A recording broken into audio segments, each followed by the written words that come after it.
Hey guys, it's Matt with Mix Coach. Today I want to talk about a tape saturation and emulation plugin from UHE that is a little bit different in how they approached it than, the market's really saturated with tape uh, plugins right now, and it's hard to find anything that has something a little bit different that'll actually catch your eye and make you not want to think, oh boy, it's another one of those.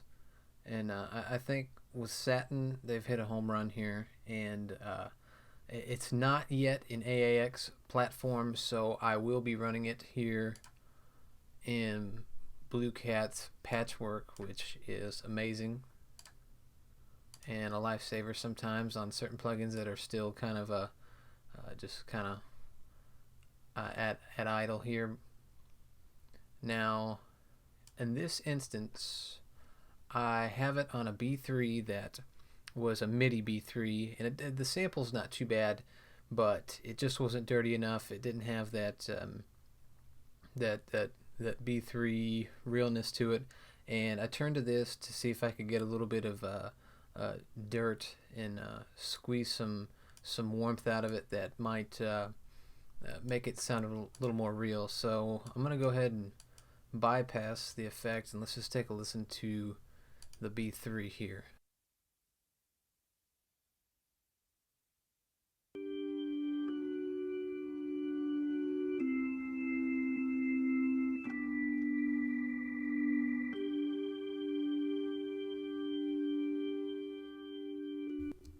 Okay, now let's hit it with some tape.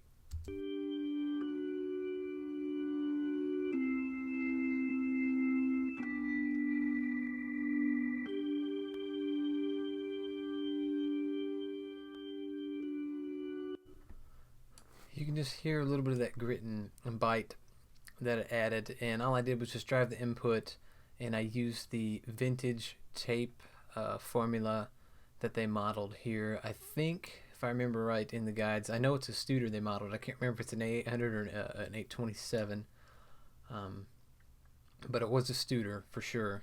Um, the cool thing about this is down here, as you see, it's got a little service manual that you can go through and adjust. A lot of them you can adjust wow, flutter, bias, crosstalk, stuff like that. But this one added asperity, which the only other one I've seen that on is from Tone Boosters. And another really cool thing about this one is how you can work the uh, the heads, getting that head bump, as you see right there. Uh, some of the other models have adjustability, but the way they actually modeled the frequency response so you can watch it in real time what you're doing is just fantastic in my opinion. And then over here we have the record head and the reproduce head for the EQs. You can change the circuits to different circuits, and you also have a headroom option over here where you can either starve the headroom or you can actually increase the headroom depending upon what kind of effect you're going for and what kind of saturation you want. And the plugin also has right here typical adjustments for speeds, but what's cool about this is you can take it down to just completely unrealistic type speeds you may find useful, neat effects for it, all the way up to a nice clean 30 IPS. Pre-emphasis on your frequency as well. Go ahead and reset these guys.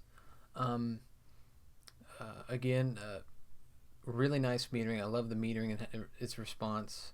It has a soft clip feature. Right here, you can actually adjust your reference level for your calibration of the VU meter. Another neat little feature about this is they modeled encoder and decoders for noise reduction from some of the old Dolby noise reduction circuits, and it can have a really neat effect, especially when you certain combinations you do. I found some really neat uses for it.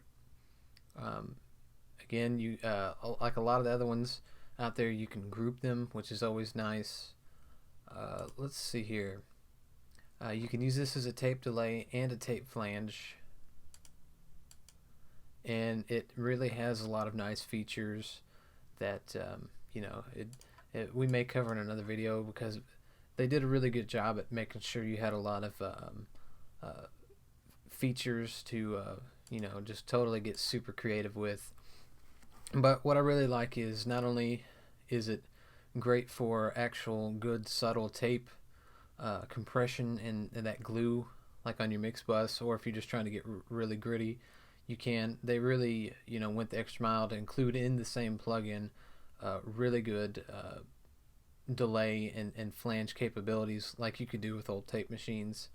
And without further ado, let's take a listen to it on some other stuff. I wanted the same effect on this Wurlitzer because it was also a MIDI whirly pass, and I wanted to just grit it up some. So let's take a listen.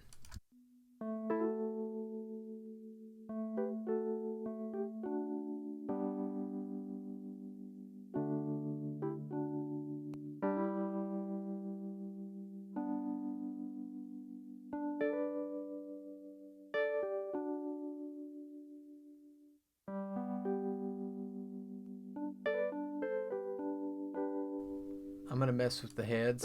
Let's take a listen to what that does.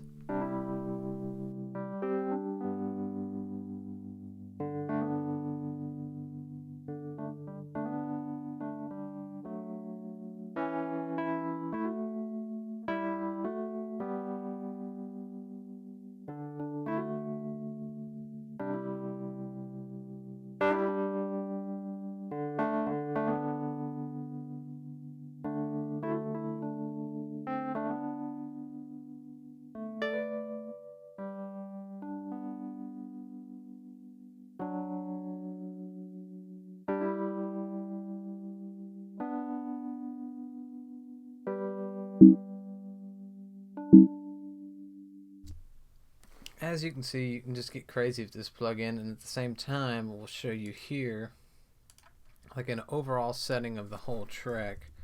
You can use it on your mix bus and get really nice, subtle, just a cohesive glue to the mix.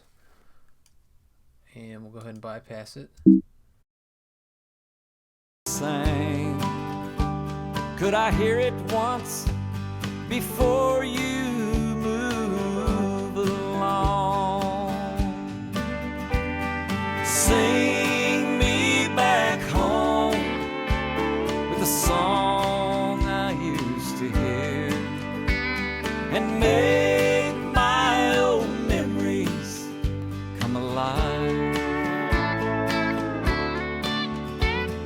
Take me away and turn back.